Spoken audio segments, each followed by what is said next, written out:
You're listening to The Bird Bath, presented by The Fountain Report. I'm your host, Ryan Leach.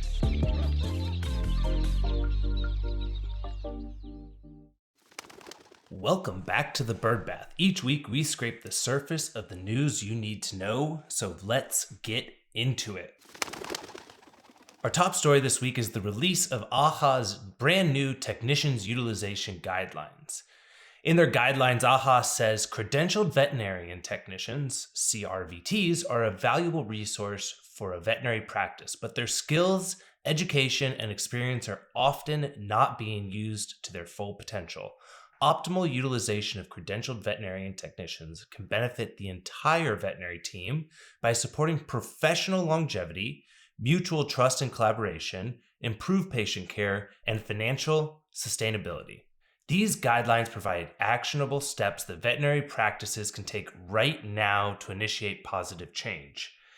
What the goal of these guidelines does is really find ways for the technicians within the practices, the credentialed veterinary technicians, to be able to work at the top of their license. Top of license work is something that has been discussed very heavily across the industry, not only for technicians, but DVMs, pharmacists, everybody working within practices. It's an opportunity for people not only to be able to maximize the amount of work that they're getting done within the business, but it also allows people to be able to find additional flexibility and opportunities within their role and without having to go back to school for additional certifications. One of the things that really stuck out to me was the Veterinary Team Member Utilization Assessment tool. Just through looking at it as someone not working in a practice, it felt like an incredible tool for people that are wanting to assess how things are going, what workflows are happening within practices. And if you're also looking at acquiring a practice, it would be an incredible piece to be able to figure out what's happening within this business. Where do we need to look to scale up if you're fighting a shortage? And where do you have great coverage and full utilization of your team? 3 takeaways that AAHA put out within these guidelines were that credentialed veterinary technicians cite a lack of utilization as their top reason for leaving the profession, along with burnout and decreased job satisfaction. Proper utilization is crucial for optimizing team efficiency, which in turn can increase access to veterinary services, improve patient care, and address staff retention problems. And finally, using credentialed veterinary technicians to the full extent of their education and training contributes to financial sustainability. Practices where veterinarians rarely perform tasks that credentialed veterinary technicians can and should do show an average revenue increase of 36%. So, taking this and you want to apply it just to what your business can be doing, you're seeing not only the opportunity to keep, retain, and improve the satisfaction of your employees, but also an opportunity to actually increase and show an average increase of 36%. Working at the top of license has been shown to reduce burnout not only by the AAHA guidelines, but also by Veterinary Integration Solutions' annual burnout survey. That was one of the key factors that was found as a way to be able to keep your employees happy. If the new guidelines are a way to embrace the future, a recent article in VIN News was showing a fear of the future. Dr. Mark Helfat wrote another piece for VIN News outlining his concerns around telemedicine. Dr. Helfat wrote, "I see 3 looming circles set to converge: telemedicine, artificial intelligence, and the dilution or deletion of our veterinary client-patient relationship. As these 3 trends gain momentum, I feel that our doctorate of veterinary medicine may become a pathway to doing almost nothing but sitting behind a screen and, quote, examining a patient who is miles away." It doesn't seem like something I think, but let's hear what else Dr. Helfat had to say. He says that right now he's already doing telemedicine, but the way that he defined that was by getting handed a stack of messages from his receptionist, and he says that he doesn't charge for any of those calls. It seems something that might work in a smaller practice, but as we look at the growing trends within the space, I'm not sure how this works. He also highlights his fears that AI will be utilized for more diagnoses and that the R relationship in VCPR could go away. Now, as I dug a little bit more into this, I've read multiple commentary and pieces by Dr. Helfat over the years, and he's been adamantly and heavily writing articles since 2020, talking about how he's trying to sell his practice and encouraging others to buy his practice, as well as new DVMs to join his practice. Since that time, he's not added new DVMs, despite saying that there isn't a shortage. And in research, he doesn't utilize any online booking or any client-facing technology to improve the ease of booking for pet parents. Alongside his fax number and his personal AOL email address on the website, there just was not an opportunity for people that are looking for a more technologically focused veterinary experience to be able to participate with his clinic. Now, Dr. Helfat has been in this industry decades longer than I have, and I have to give credit to him for seeing what's happened in the past and hopefully being able to see what happens in the future. But as we look at a great quote from JFK said, "Change is the law of life, and those who only look to the past or present are certain to miss the future." Now, I may need to change this episode to the Alyssa Mages podcast because Alyssa and the team at Mentor Vet partnered up with NAVC to provide veterinary nurses and technicians access to a new approach to mentorship. Just recently, Mentor Vet and the NAVC partnered to offer an extension of the Mentor Vet Tech program to veterinary nurses and technicians with multiple flash mentorship sessions around the country. These interactive 90-minute sessions will be provided for no additional cost, first at NAVC's High Vet Nurse and Tech event, October 16th through 18th in Austin, Texas, and they're going to be facilitated by the team at Mentor Vet. CEO Gene O'Neill of NAVC said the NAVC is pleased to partner with Mentor Vet to help reach, recruit, and engage veterinary nurses and technicians to be part of this program. It is a perfect complement and extension to the NAVC Nurse Empowerment Initiative that we launched in 2021 to help support and elevate veterinary nurses and technicians in their career.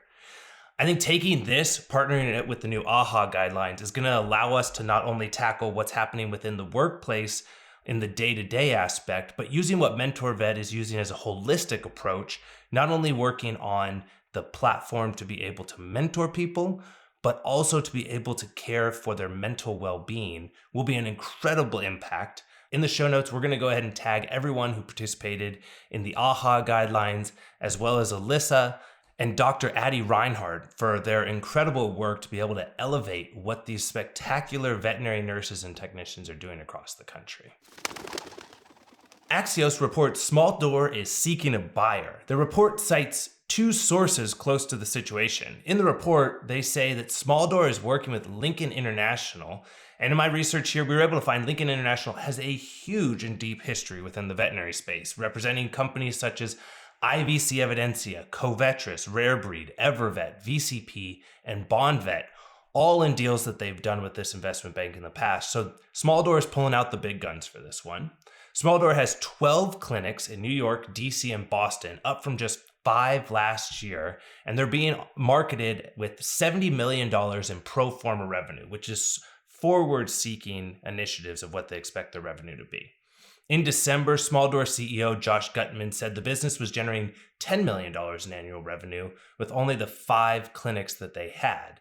So the pro forma is definitely ambitious, but if we look at the history and the growth that we've seen from other de novo groups in the space, definitely doable. Activity for traditional platforms has been down over the past 18 to 24 months, but as we talked about a couple weeks ago, GoodVet received an investment, and that could be the new guiding light for these brand new de novo groups. Sources around the GoodVet deal said that they were valued at $300 million with 22 practices. Both of these platforms are rapidly expanding with membership and telemedicine as a linchpin of their strategies. In an acquisition that has been completed, Mars completed their acquisition of SYNLAB Vet. Announced in mid-August, this acquisition has been fully completed, and the European lab provider joins Mars Pet Care. Now, Mars Pet Care houses quite a few of Mars' veterinary businesses, including Mars Veterinary Health, a collection of consolidators and groups that the family owns, Antech, Heska, and Asia Veterinary Diagnostics. I expect to see this swirled into the European operations of the company as they continue their approach to take on as much and as many different sources of revenue into the pets' lives.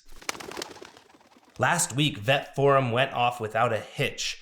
Dozens of consolidators across the industry all joined together in San Antonio, Texas for the Open Room event. The event was spectacular. I have to give major credit to the teams that put it together. We had wonderful keynote speakers. One that I personally thoroughly enjoyed was Candace Goodwin talking about what she called epic fails throughout her career.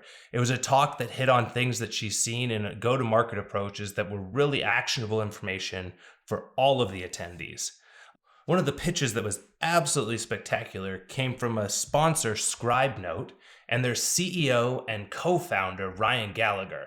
The team at ScribeNote put together an incredible and engaging pitch. If you have the opportunity to see this at any of the conferences that are coming up, make sure you take your time out to see them in pitch competitions or go by their booth at any shows or reach out to them. It was really an engaging presentation and one that was entertaining, exciting, as well as very informative. So thank you to everyone that came to the show. I enjoyed getting a chance to meet everyone. I found it to be very, very helpful.